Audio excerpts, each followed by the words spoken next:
kaas mid wahaa mid kale wuxuu ahaa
عفاف سنعس كله كويمن سدح مالتو قدوي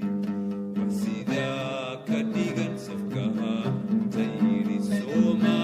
بأندينو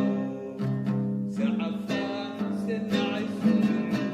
كويمن سدح مالتو قدوي وسيدا كديغن سفكها